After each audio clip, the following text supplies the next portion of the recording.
everyone, welcome back to my journey through Spain's most iconic landmarks. High on a hill above the Spanish city of Granada, a fortress of red stone catches the sunlight. Its towers glow at dawn and turn to gold at sunset. This is the Alhambra, part palace, part fortress, and part jail, the last and most beautiful monument of Islamic Spain. Below, I will introduce the Alhambra Palace with 6 parts. Part 1, a city of 2 worlds. To understand the Alhambra, we must travel back to the 13th century. Spain was a land divided between the Christian kingdoms pushing south and the last Muslim stronghold in the Iberian Peninsula, the Kingdom of Granada. While cities like Cordoba and Seville had already fallen, Granada remained, protected by mountains and wealthy from the silk trade. It became a shining refuge for artists, scholars, and poets. And its rulers, the Nasrid dynasty, wanted to show that even in decline, their culture could still reach perfection.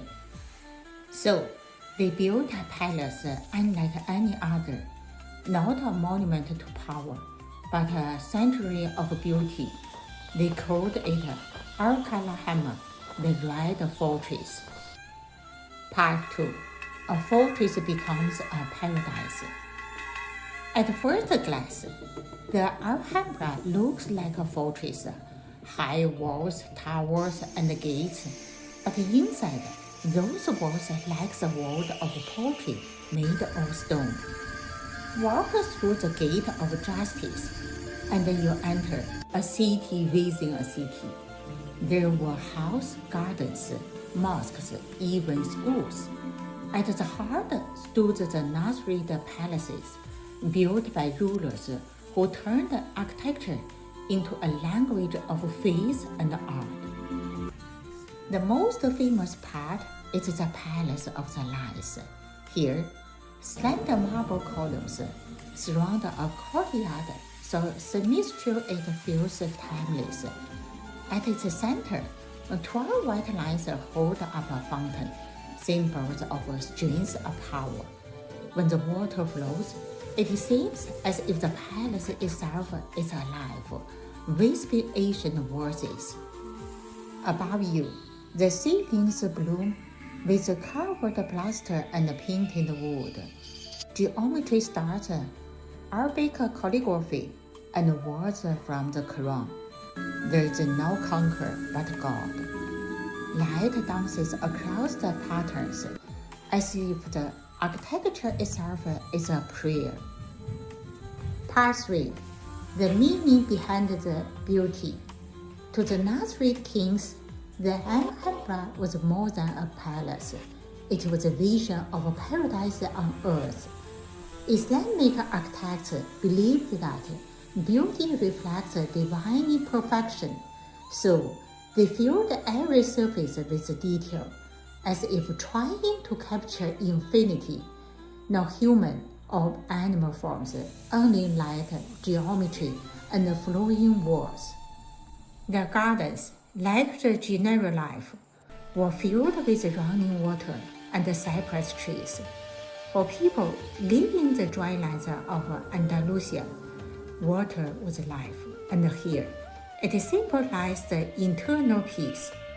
Every courtyard, every fountain, every window was carefully placed to balance light and shadow, sound and silence. It was a world designed for reflection, for the mind and for the soul. Part 4, the fall of Granada. But a paradise would not last forever. In 1492, after centuries of conflict, the Catholic monarchs Ferdinand and Isabella captured Granada. The Alhambra, once the symbol of Muslim glory, became the stage for its final surrender. On a cold January morning, the last Muslim ruler, Muhammad XII, known to history as Boabdil, handed over the keys of the city. Legend says that as he rode away, he stopped on a hill to look back one last minute.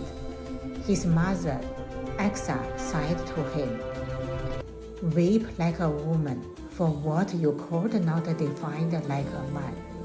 From that moment, the age of Islamic Spain was over, but the Alhambra remained silent, untouched, waiting. Part 5.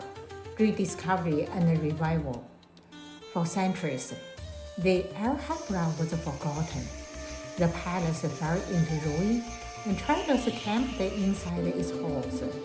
Yet, in the 19th century, something changed. Writers and artists from across Europe rediscovered it. The American author Washington Irving lived in the Alhambra in the 1820s and wrote Tales of the Alhambra, bringing its legend to the Western world. Soon, poets, painters, and architects were enchanted. They called it the Dream of Stone, a place where history and myth became one. Restorations began, and today, the Alhambra is one of the most visited monuments in Spain, a UNESCO World Heritage Site that welcomes millions every year. Part 6. A living symbol. But beyond the tourism and the fame, the Alhambra stands for something deeper. It is the meeting point of civilization. Muslim, Christian, and Jewish influences blending together. Its walls still whisper the coexistence, tension, and creativity that shaped medieval Spain, a time of art and science, faith and power, collected and created wonders. Now, the adventure to the Alhambra Palace is coming to the end. Thank you for watching. If you like, please share, subscribe, and see you next episode.